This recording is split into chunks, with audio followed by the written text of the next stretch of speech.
Please join me in a warm SUNY New Paltz welcome for Janus Adams. Thank you.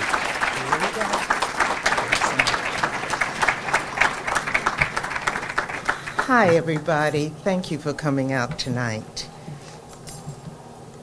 Okay.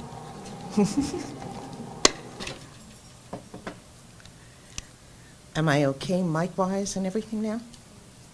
Good enough.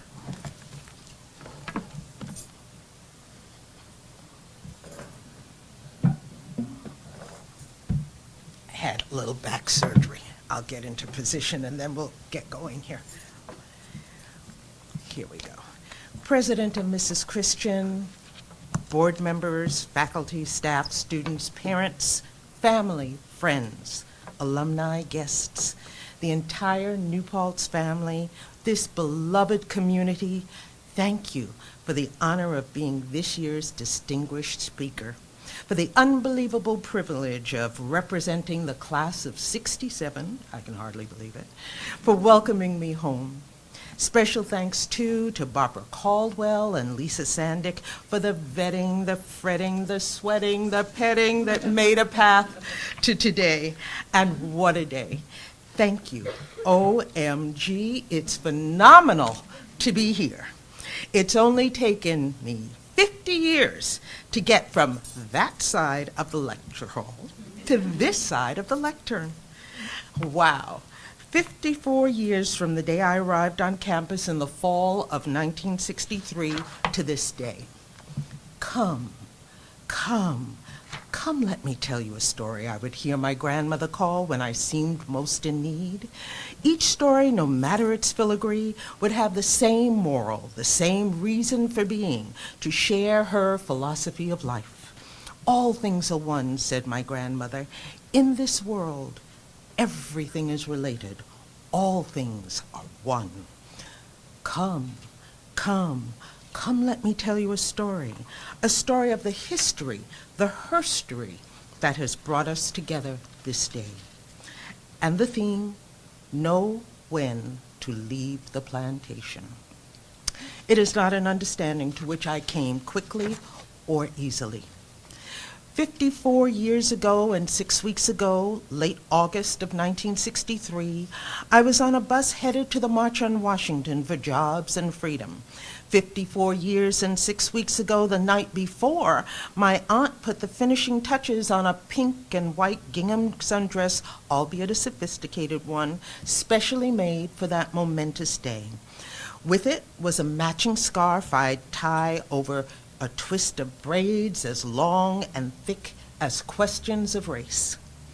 My mom and I left our home in the Bronx at 3 a.m. for the drive to Harlem, where we parked our car, then boarded a chartered bus for D.C.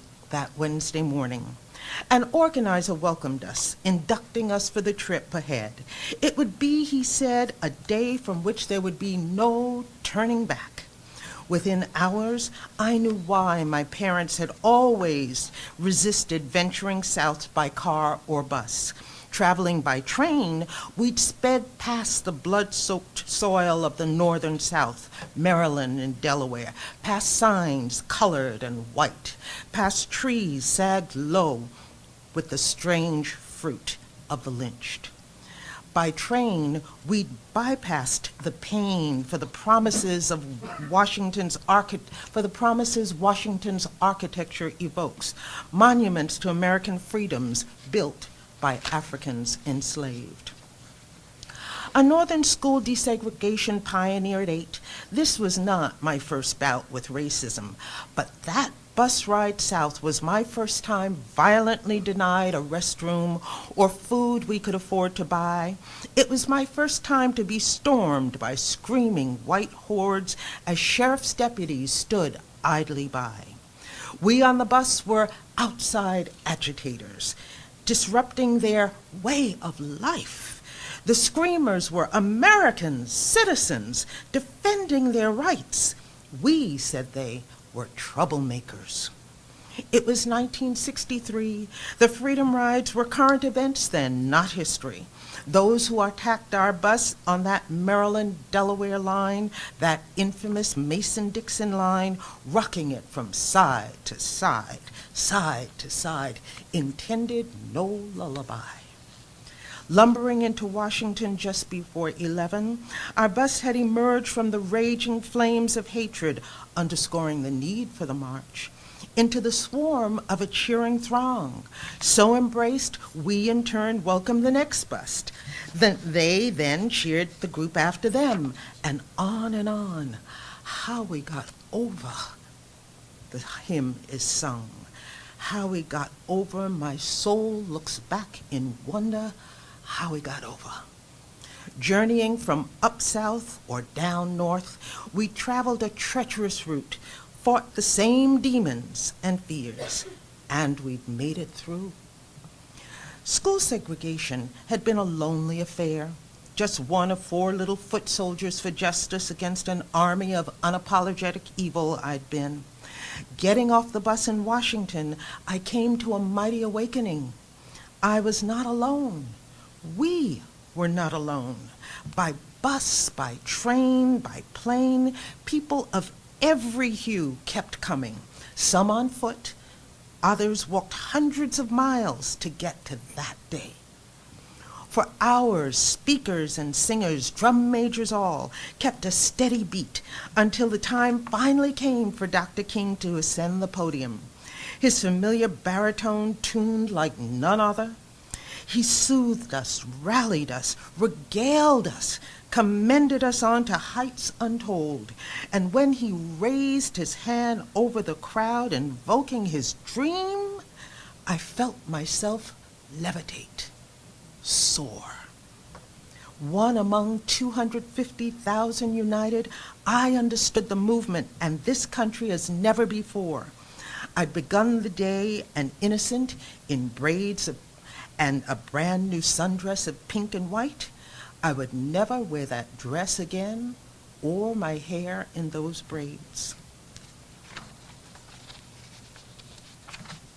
Little wonder FBI Director J. Edgar Hoover called Nobel Peace Prize laureate Dr. King the most dangerous man in America.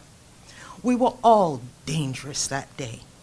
It was dangerous to threaten and force doctrines of white supremacy, dangerous to meet the demon face to face, yet keep on keeping on our charted route. That was the promise and the premise of the civil rights movement. What I couldn't have imagined 54 years ago, though, is how much and how little has changed.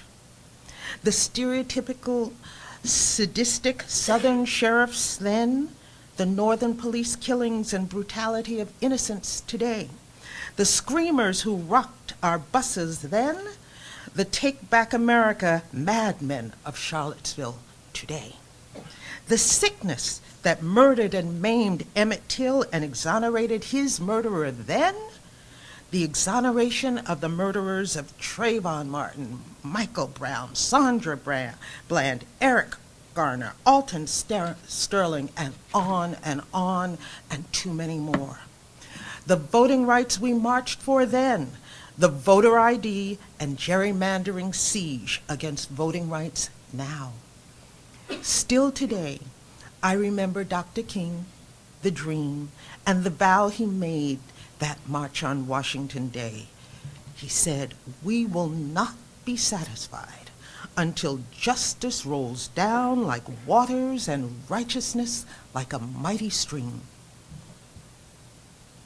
My grandfather took his daughters to march against lynching. My mother took me to march on Washington. My daughters took my granddaughters to march for Trayvon. As people, we take our children where we must. So nurtured, fortified by the dream and the vow, we tend trickling waters in preparation for the stream. That was the power and the passion poured into me and tended for the journey to my first days here at New Paltz. My parents had both graduated college, Hunter College for my mother, Baruch School for my father, but neither had been able to go away to school, so my getting to live on campus was special. Because I was only 16, my mother really didn't want me to be away, but the privilege of it all swayed her decision.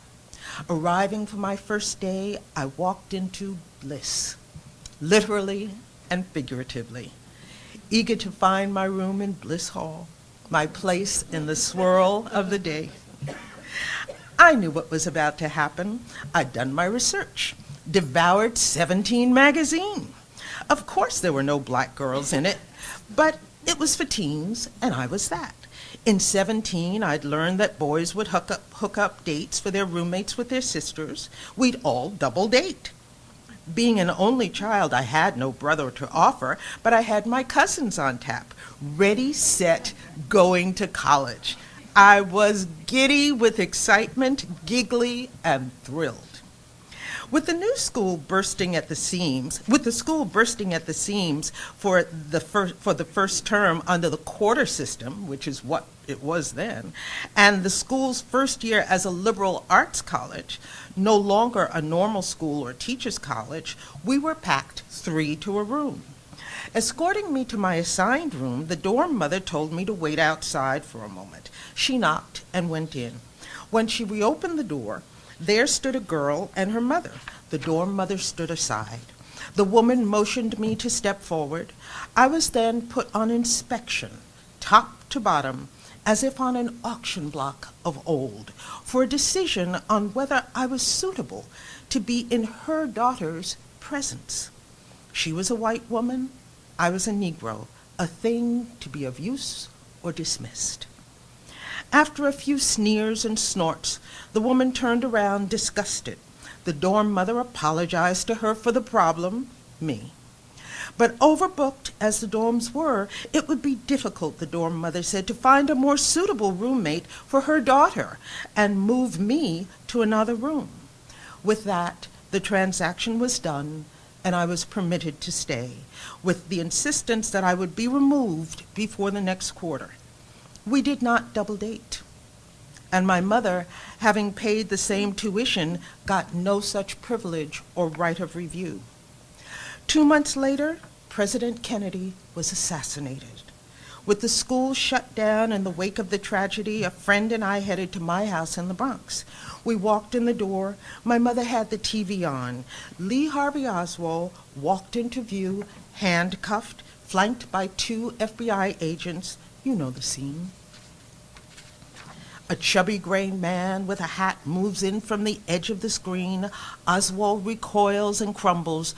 We sat there watching an actual murder on TV in real time. This in a time when international news was still being relayed via black and white newsreels at the movies before a double bill. That moment, therefore, changed everything. How we felt about ourselves, the hope we had invested into the Kennedy presidency, the relevancy and immediacy of TV. The violence was nothing new, though, but the target was different.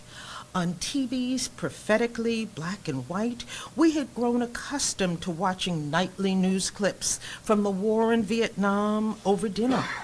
We watched as fire hoses were rained with bone-breaking force on black demonstrators in the war for liberation and against tyranny at home. We watched as loosely leashed police dogs were set upon black teens with the temerity to put their lives on the line for justice. We watched and we watched, taking it all in. Foot soldiers in the war on racism we were. Not every patriot is called to battle abroad. By my junior year, with the war intensifying in Vietnam, we were fearing for our friends and brothers. Would their students' deferments hold? Would they be drafted? We feared for our hope. We feared for our fears. Where would such fear lead the nation and leave us? And what would become of our hero, Cassius Clay, who'd so boldly threatened status quo white supremacy, rejecting his birth name, his slave name, renouncing the old-time religion, Christianity, resurrecting himself as Muhammad Ali, a Muslim. I told Jesus, be all right if he changed my name. A spiritual recounts the wrenching decision to escape slavery for freedom. I told Jesus, be all right if he changed my name. He said, your mother won't know you, child, if I change your name. He said, your father won't know you, child, if I change your name.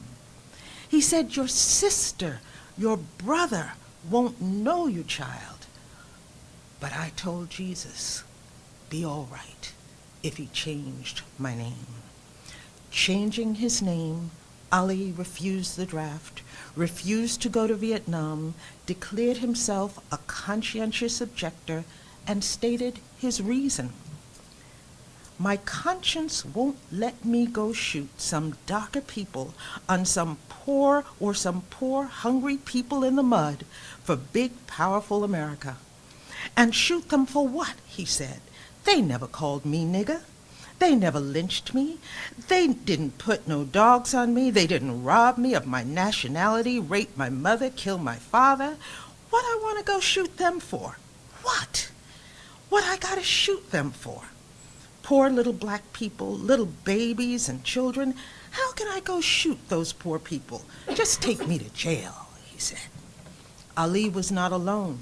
Black people, people of conscience of every hue, filled the jails by the thousands for the sins of America at home and abroad. Even Dr. King took a knee at the Pettus Bridge before sheriffs, their dogs and deputies rained terror in what is today emblazoned in the historical record as Bloody Sunday. And all for what? For civil rights? For, let us be clear, human rights. For America's human rights violations here at home. Muhammad Ali said, the Viet Cong never called me nigger then. Dr. King's anti-war sermons on conscience, hashtag Black Lives Matter, Kaepernick and other athletes taking a knee now. Sadistic sheriffs, Bull Connor's dogs and mass arrests then. Joe Arpaio, stop and frisk provocations, police killings of unarmed blacks now, and a president openly calling for police violence and intimidation now. Those were the times in which I came of age. Those were the times that educated me, and as a boisterous call for America gone back is raised now, those are the times I fear that are conspiring to educate you now. So how do we serve, protect, and defend fundamental human rights of every one of us? That is why we're having this talk right now. There is, in the Akan language of Ghana, a term for it, Sankofa. Go back to go forward. To move forward, we must understand the past so as to chart a future. A road leads to Kingston, but before you leave the town, you will pass by a White House that is loved the whole year round. This house isn't common, isn't made of brick or stone. It's made from devotion and a love that's all their own. I don't believe I really still remember the lyrics to that sorority song. As a sophomore, I pledged Clio sorority. Diana Jackson and I, two firsts as black girls in what had prided itself as a lily-white sorority.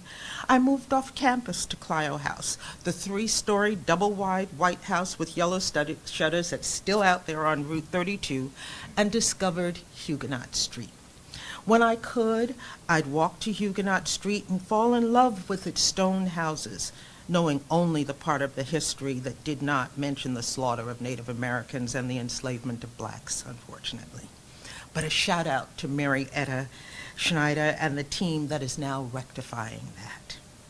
But back then, I didn't know about that history. No one, who was anyone, acknowledged the North's role in slavery back then. I just walked that street, take in the calm, sit by the water's edge. I'd look out at Mount Mohonk, breathe, detox, seeking solace from the pressures of the day and the times. But most nights, having declared my theater major, I was at the theater. One night, realizing that the stage manager had again forgotten to turn in my hours extended curfew, I raced through the streets. Quick aside, in those good old days when girls' dorms had curfew and boys didn't, when girls would be campused, forced to stay in at night for violating a curfew not imposed on boys, those good old take America back 2 days. Well, this particular night, in danger of being campused for violating curfew, realizing what had happened with my hours, I fled into the night, across the rain-soaked campus, drenched. As I exited campus for town, a state car pulled up next to me. The man asked why I was out so late, where I was going, then told me to jump in and he'd take me to Clio House. Another quick aside. At freshman orientation, we'd been told that if we ever needed help, a state vehicle was like a police car, a vehicle loaned out to faculty and state employees on official business. We could ask and trust the driver for help. So when that car pulled up, I was grateful for the rescue and got into the car. When he took the shortcut where Plattekill crosses Maine, becomes Church, and goes down to North Pleasant, I knew he belonged here and exhaled. He was polite and took me straight to Clio House. I thanked him and turned to get out. As I did, he reached under my raincoat, between my legs, pulled me back into the car, slammed his foot on the gas, and sped off, the door flapping. I got away finally by stabbing him with my umbrella. I ran as fast as I could back to Clio House, where I told the house mother what had happened, and she called the police. The police asked for a description of my attacker. Apple picker? Apple picker was the derisive term used in a farm region wholly dependent on migrant labor of Black, Latino, and Chicago. Apple picker was the derisive term used in a farm region wholly dependent on the labor of Black, Latino, and Chicano migrant workers who came to town seasonally to pick fruit and suffer contempt. No, he wasn't a migrant worker, I said. It was a state car. The two policemen grew anxious. Did I have the plate number? I didn't. Could I describe the driver? I could. He appeared to be a professor, an official, or someone like that. He had on a dark gray suit. He had dark wavy hair brushed back. His briefcase was on the back seat. Then what was he? He was white, I said. Why, you little whore, one of the officers growled, slamming down his notebook. And as he and his partner got up to leave, he turned back for the kill. You think I'm going to ruin a good man's life for a whore like you? And they were gone. Within days, so was I. Opening the shower curtain one night to find a large turtle one of the girls had put there for a swim, I went into breakdown, fleeing blind into the streets. To this day, I can still see my attacker, but I only have spurts of recall of what happened that night, where I ran, how I got back to the house, how I got to bed. I woke up the next day with Mom leaning over me, smoothing my hair, cooing, "Wake up. You can wake up now. Mom's here." So great was the shock that I still don't know how all that happened that night, but I do know this. Even when life delivers its worst, There are those among us who bring to it their best. Someone rescued me that night. I never found out who. If you know, if you are here, I thank you. If you know who it was and you can tell me, I will be ever grateful. But after the soothing came the reality. Mom, grieving, had to tell me the facts of racist, sexist life. Facts we still see every time there's another revelation about a powerful predator, a Harvey Weinstein, a Bill O'Reilly, I won't name the rest, but others of privilege and power. My father had died young. Mom was carrying the full load. We simply could not afford for me to transfer schools. My credits wouldn't be transferable. I would lose a year, meaning if I transferred, I would have to make up at least a year's credits and pay full tuition for a 5th year at another school. Plus, there was the danger.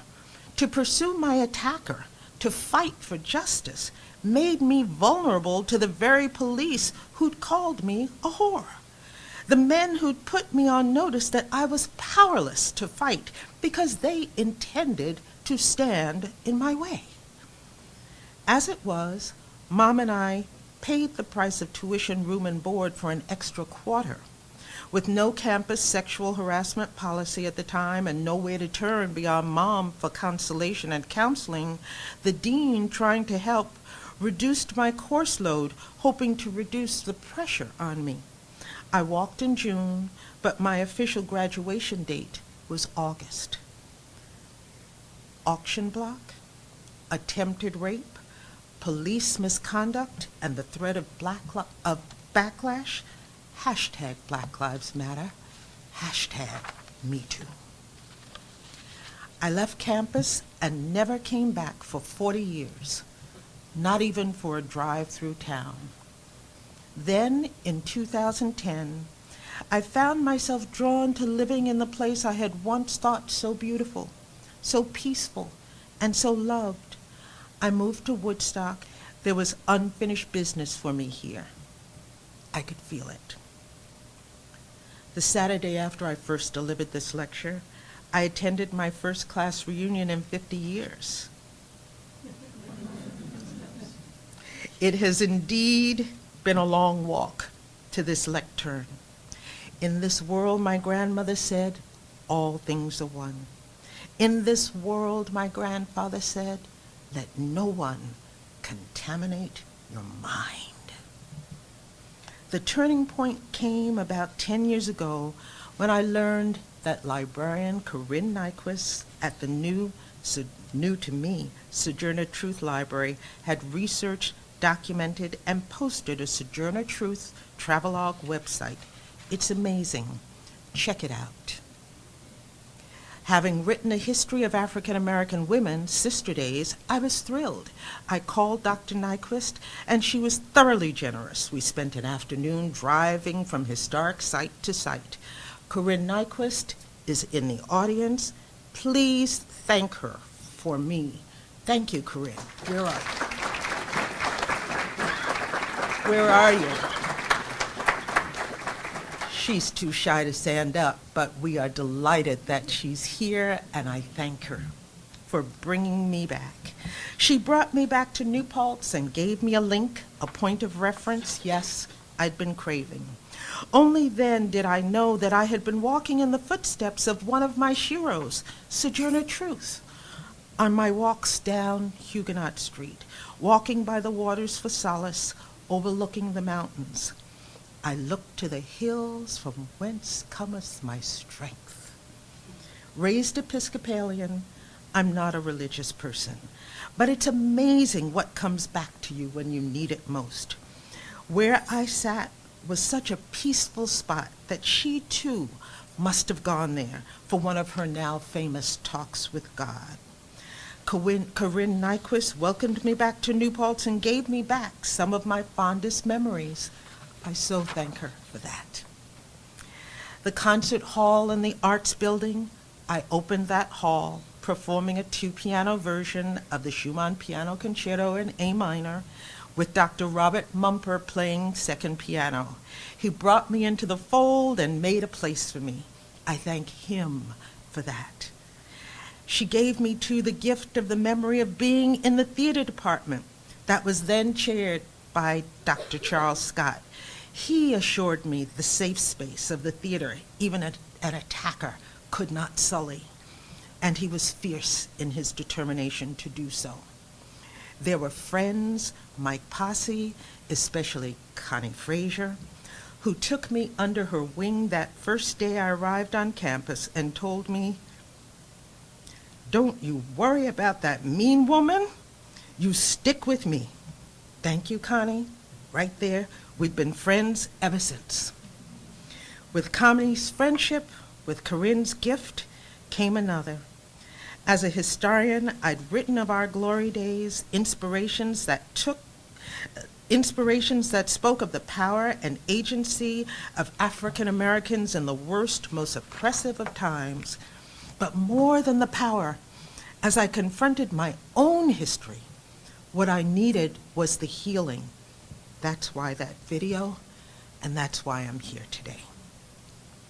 50 years after I graduated, I know you, today's students, face challenges my generation fought to ensure you'd never see. And I take it personally. I'm angry that 50 years later, painful memories of my life and times are not irrelevant to you. When Barbara Caldwell invited me to meet her for what would be the beginning of the process that has brought me here today, and I thank Barbara for that. We're happy to miss her. She's in Florida doing college's business. I was driving through Ellenville when I saw two police officers engaging in such an obvious and disgusting abuse of power, harassing a young black man. They'd stopped him, forced him out of his car, and frisked him in what could only be called a sexual assault. I know what it means to have a son and employees stopped and frisked for DWB driving while black. Ellenville is vulgar and guilty of that practice, and I saw it for myself.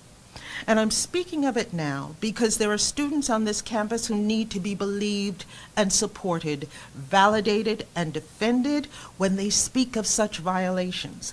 They need compassion, yes, but they also need power to speak to power. It happens far too often. So yes, I want my pain to be foreign, to be irrelevant, but I know it is not. Whether black or Latino, Chicano or Middle Eastern, Muslim, LGBTQ, or whatever this earth gave you to be, that people with problems and privileges want to harass you for? In this world, yes, all things are one. Let no one contaminate your mind. In this world, too, said my granduncle, delivering and rescuing me with the mantra I now give you, know when to leave the plantation.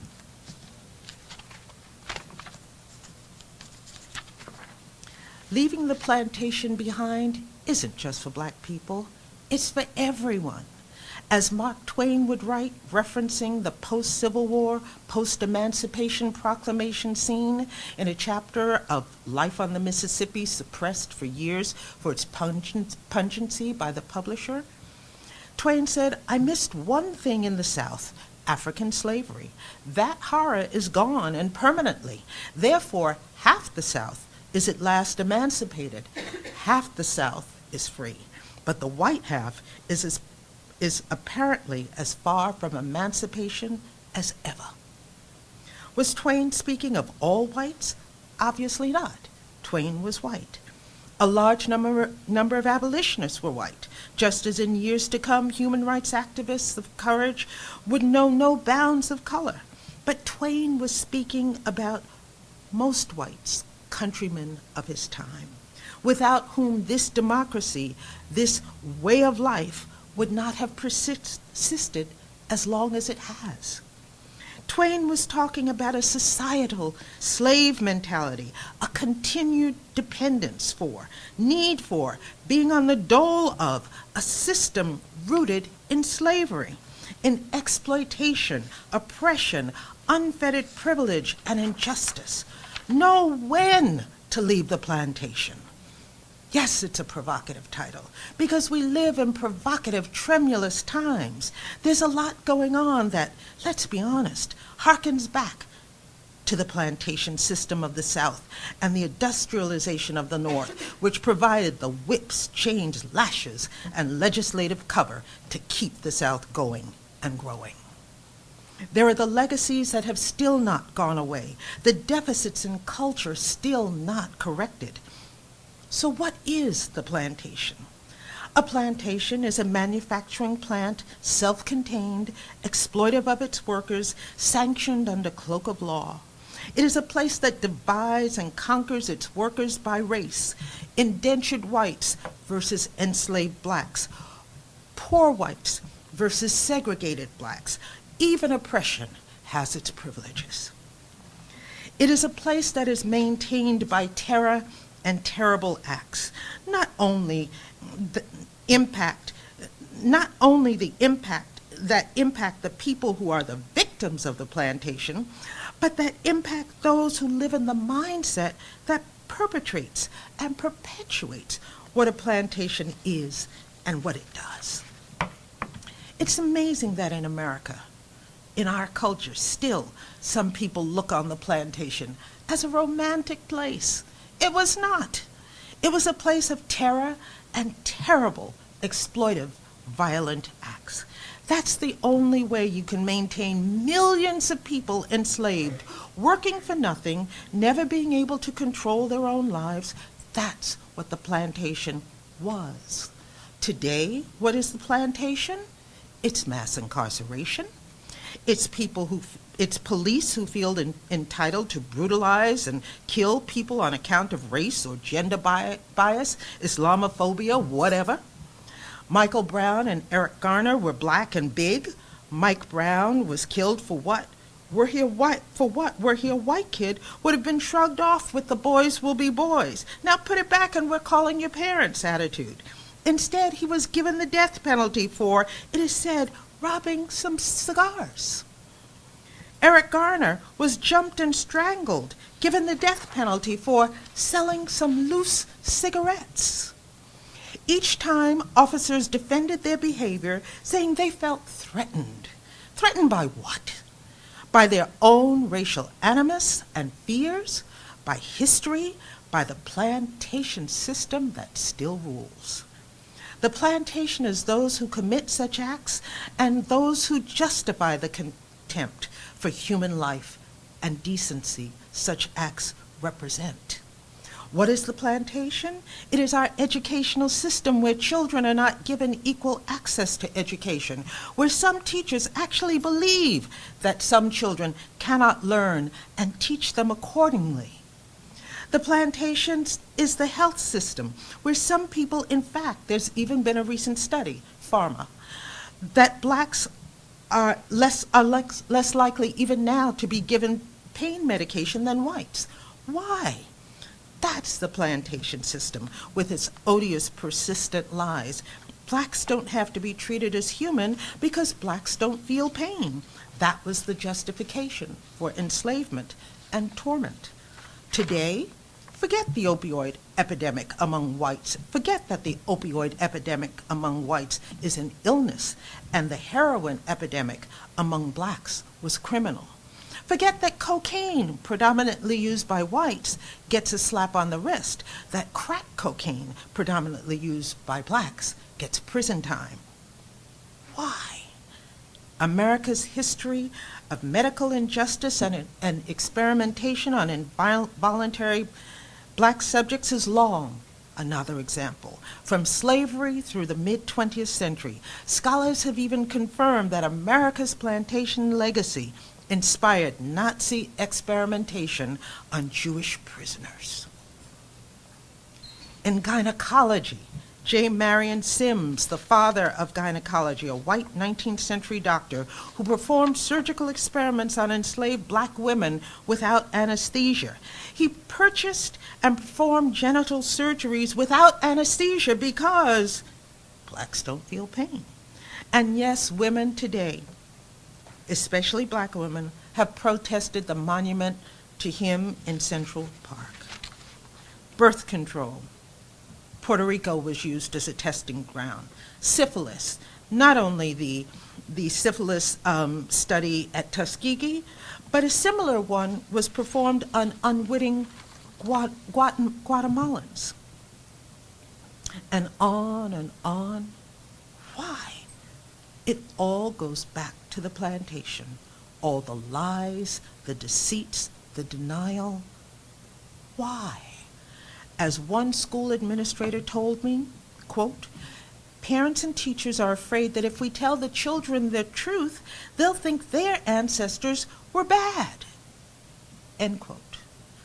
And so generations of children of color, people of color, have been sacrificed at a blockade of lies so that some children could be raised free from truth. So where do we go from here? As historians know, if you really want to end racism, sexism, any of our isms, stop teaching American history as it's traditionally been taught. Devoid of Native Americans, of blacks, of women, of Latinos and Chicanos, of Asians, devoid of the repercussions of greatness. But history, it is said, is written by the winners. Well, what an admission. The history we generally know, the history we quote, ode to national pride, is long on truthiness. Thank you, Stephen Colbert, arguably one of the most profound philosophers of our day. These are the legacies we see in every sector of American society. And so the time has come. Hashtag time's up. Yes. It's time to know that. It is time to leave the plantation behind. And what does it mean to leave the plantation? What does it mean to leave? In the case of Reverend Hermanus Lawrence, whose record for creating the most Seventh-day Adventist congregations still stands after a century, my Uncle Hermie, he put his faith in the good book, he said, his pistol too. "Always sleep with one eye open, daughter," he'd say. This a reflection of his years spent on the road, a lone black minister traveling the unreconstructed Jim Crow South. But he did it. Cyril Lucas, another uncle, narrowly escaped being killed by plantation owners in his native and British colonized St. Kitts, where as a young man he was organizing his fellow workers for better conditions and wages. Having to flee to the United States in the dead of night, he confirmed the family mantra, know when to leave the plantation. He also added, "I know I will succeed here because you love me so." That was the letter he wrote to his fiancée aboard the Parima as the Statue of Liberty came into view. And succeed he did, becoming a lawyer, then the first black minister in the Lutheran Conference. It's not about who we hate, it's about who we are brave enough to love, our friends, the future, possibility. To leave the plantation means to liberate ourselves, no matter the risk. The risk is there anyway. Sometimes I feel like a motherless child. Leave.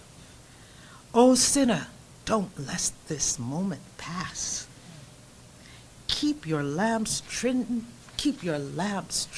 and burning, for the work is almost done. Such hymns, the sacred African American spirituals we now know, were codes of escape. They were about leaving. Directives passed on to help freedom seekers on their way. Wade in the water. Wade in the water, children. Wade in the water. God's gonna trouble the water. Now, for those who left the plantation, there was that moment of time. It couldn't happen at any time, but the right time. The signs, signals, and codes had to be right for them to be able to leave the plantation. My Lord, he calls me. He calls me by the thunder, the trouble, the furious storms. The trumpet sounds within my soul. I ain't got long to stay here. Steal away, steal away, steal away to Jesus. As important as the timing, the mindset had to be right. People had to be willing to say, there's nothing here for me. Yes, I'm putting my life on the line, but I'm putting my life on and limb on the line if I stay as well. And certain people did leave the plantation. They weren't all successful, but they made the effort to leave, and others helped them. And those who left, like Harriet Tubman, Josiah Henson, even Frederick Douglass, risked hard-won freedoms as Underground Railroad conductors. They did. No man is free, said Dr. King, until all are free. Today, called by the thunder, the trump, the trumpets, and the trumpets. No matter the backsliding of our society, it is time to know that it is time to leave the plantation behind, to love each other, respect each other, make a way out of no way for each other. This gift from the civil rights movement to hashtag Black Lives Matters and hashtag MeToo ain't gonna let nobody turn me round. Yes, turn me round. Turn me round. Ain't gonna let nobody turn me round. Keep on a-walking, keep on a-talking, walking down the freedom trail. Here at New Paltz, diversity and inclusion are keywords. Make your movement right here. Practice your craft of justice here. Build your boards of directors here, your circles of friends, Underground Railroad cells with roots dug deep, with roots built strong to keep each other on that freedom trail.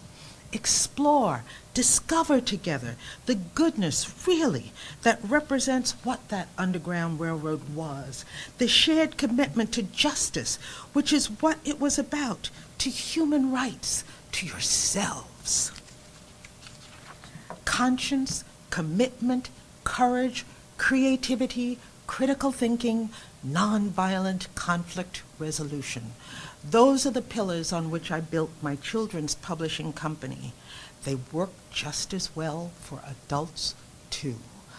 Conscience, commitment, courage, creativity, critical thinking, and nonviolent conflict resolution. Coming to grips with that marked the start of a whole new life for me. Writing, as Alice Walker said, saved me from the sin and inconvenience of violence. That too. Confronting my history, my herstory, changed my life. Now, in the spirit of the Underground Railroad, I help free others on my route. I tell them what I've come to know. As a black person, I can say we have been demeaned as slaves, as though I'm going to start this again because it's important to me to say it right. We have been demeaned as slaves, as though the shame of those who would mock us could take the measure of our lives.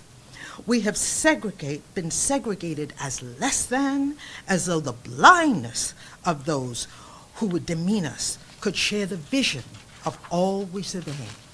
We have known the depths of despair, yet we lift ourselves up through the legacy of our past and the promise of our future. O ye sons and daughters of Africa, congratulations. O ye sons and daughters of the indigenous nations of South and Latin America, of Asia, of Europe, of every race, ability, gender identity, faith, and imagination. Congratulations! Do you know what a mighty people we are? This little light of mine, I think to myself, I'm gonna let it shine. This little light of mine, we must each say to ourselves, I'm gonna let it shine. And I'm gonna ask you to sing it with me because it's important. This little light of mine, yes, I'm gonna let it shine. This little light of mine, I'm gonna let it shine, yes. This little light of mine, I'm gonna let it shine, let it shine, let it shine, let it shine. Everywhere I go, everywhere I go, I'm gonna let it shine, yes. Everywhere I go, I'm gonna let it shine. Everywhere I go, I'm gonna let it shine, let it shine, let it shine, let it shine. I thank you for being here tonight.